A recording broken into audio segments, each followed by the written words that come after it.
મુંબઈની અંદર એક વ્યક્તિએ ગાડીને ટક્કર મારી, ગાડીને થોડોક ગોબો પડી ગયો, એટલે ગાડીનો માલિક હતો એ ત્યાં હતો નહીં. એટલા માટે જોજો માણસની સજ્જનતા કેવી હોય છે. એટલે એને સરસ મજાની ચિઠ્ઠી લખી કે ભાઈ મારાથી આ ગાડી અડી ગઈ છે અને જે તમારા ગાડીનો ખર્ચો થાય એ આ મોબાઈલ નંબર ઉપર ફોન કરીને મારી પાસે ખર્ચો લઈ લેજો. એવી રીતના એ ચિઠ્ઠી ગાડીની અંદર નાખી. એટલે એ ગાડી ભટકાયેલી જોઈ ને માલિક આવ્યો એટલે ગાડીના માલિકે બહુ ગાળું દીધી, બહુ ગાળું બોલવા માંડ્યો કે કેવા છે આ લોકો એમ.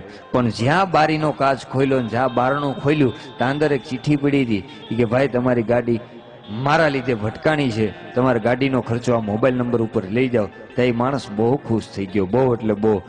એની ઓફિસે ગયો, ફોન કરીને દરવાજો ખોલ્યો કે હું ઓલો ફલાણો ભાઈ. એટલે ઓલા ભાઈ એવું કીધું કે તારે મને કહેવાય ને, હું આવી જાત ભલા માણસ, તારે થોડો ધક્કો ખવાય. બોલો કે તમારા કેટલા પૈસા? બહુ સારી વાત કરી સાહેબ. કે હું પૈસા લેવા નથી આવ્યો. કે કેમ? આ કળિયુગની અંદર એક સારા વ્યક્તિના દર્શન કરવા આવ્યો છું, મારે પૈસા નથી જોતા સાહેબ. સારા માણસ બની જાય તોય જીવન જીવવાની મજા આવે, સારા માણસ બની જાય. એટલે જ કોઈ કવિએ કીધું છે કે જીવતા છીએ તો નામનું મહત્વ, મરણ પછી એને નનામી કહેવાય. જિંદગી કોઈની આપેલી ઉધાર છે, એને પાછી ન આપો તો તમારી ખામી કહેવાય.